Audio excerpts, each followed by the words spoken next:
Selamat datang kembali di seri kuliah fisika dasar. Di kuliah sebelumnya kita telah meninjau bagaimana aplikasi dari hukum Biot-Savart untuk menentukan medan magnetik di sekitar kawat lurus yang berarus listrik.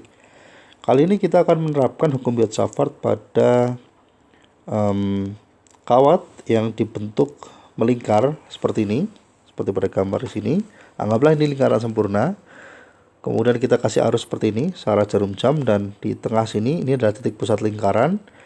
Kita sebut sebagai titik P, dan kita akan menghitung berapa medan magnet di titik P ini akibat seluruh bagian kawat.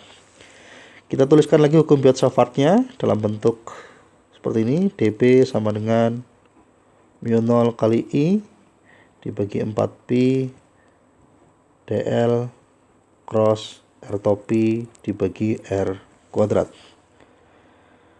Kemudian kita ambil sebuah partisi sembarang saja di seluruh bagian lingkaran. Misalnya kita ambil partisi di sini. Ini adalah DL-nya. Ya, arahnya tentunya ke kanan. Oke, kita pakai warna yang lain. Seperti itu. Arah singgung lingkaran, ya. DL-nya. Oke, ini mungkin kita hapus yang sebelah sini. Kita pindah ke sini. Inilah DL-nya, ya, vektor. Kemudian R-nya, ini R-nya, ya, R topinya tuh dari partisi yang kita tinjau ke titik yang kita mau ukur medannya, berarti ke sini. Ya, ini adalah vektor R. Oke, kita kasih ya vektor gini aja sekalian. Sekarang kita cek kemana arah dari hasil cross product DL dengan R. DL ke sana, R-nya ke sini. Ingat, cross product kita gunakan kaidah tangan kanan. DL-nya adalah jari telunjuk, R-nya adalah jari tengah. Hasilnya DL cross R adalah kemana? Oke, betul. Hasilnya adalah ke dalam atau masuk ke bidang gambar. Jadi kira-kira kita boleh kasih tanda begini, ya, B-nya. Kalau kita ambil partisi di sebelahnya, itu hasilnya juga sama. Kalau kita ambil DL ke sana atau di sini aja misalnya, ya. Kita ambil DL di sini, R-nya ke sini, ya. Hasilnya juga sama. DL-nya jari telunjuk, R-nya adalah jari tengah, dan hasilnya ibu jarinya adalah ke dalam. Sehingga kita bisa bilang bahwa untuk seluruh bagian ini, seluruh bagian lingkaran ini, seluruh bagian cincin ini, DL cross R-nya selalu ke dalam. Alias medan yang dihasilkan oleh seluruh bagian dari kawat ini semuanya ke dalam.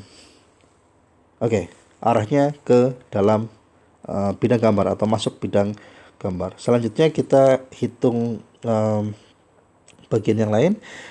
Satu lagi kita perlu perhatikan di sini bahwa DL sama R ini secara otomatis dia selalu tegak lurus, ya. DL itu arah singgung, R itu arah jari-jari.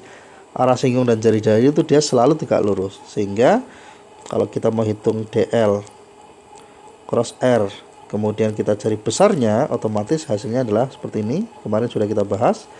DL sama R, ya, kali sin sudut. Nah, sudutnya itu selalu 90 derajat atau pi per 2 radian. Jadi ini nilainya sudah sama dengan 1.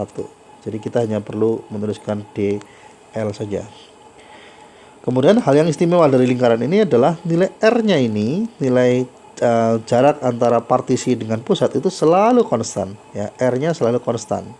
Sehingga kalau kita mau integralkan ini dB semuanya, ya, kita mau cari B sama dengan integral dB, ini jadi mudah sekali.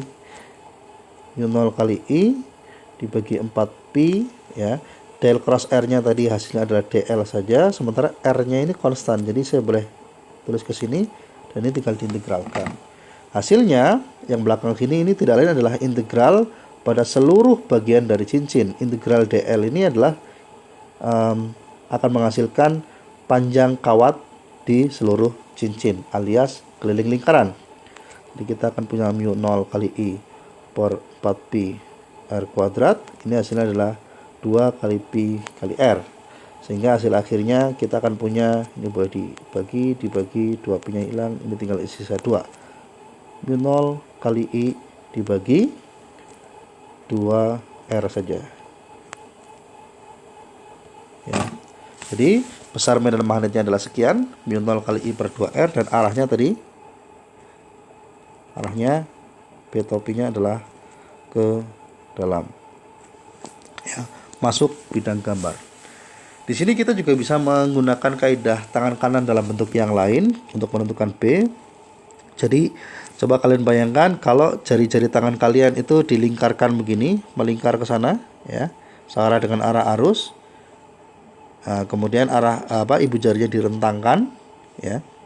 Saya nggak bisa gambar di sini, susah gambarnya. Kalau jari-jari 4 jari itu direntangkan, ya, 4 jari itu dilingkarkan searah dengan arah arus dan P-nya direntangkan, maka akan dihasilkan arah B atau arah ibu jari tadi ke arah dalam.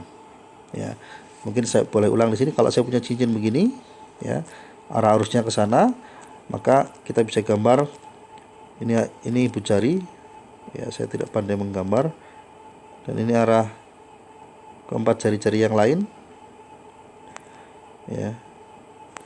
Nah, maka kalau arah I-nya itu dinyatakan oleh arah 4 jari dan arah B-nya nanti didapat searah dengan arah ibu jari. Coba kalian terapkan aturan tangan kanan atau kaidah tangan kanan yang ini pada sistem yang kita gambar di sini. Ya, kalau ini arusnya ke sana searah jarum jam, maka B-nya akan masuk dan sebaliknya. Oke, sekian dulu, sampai ketemu di video yang lain.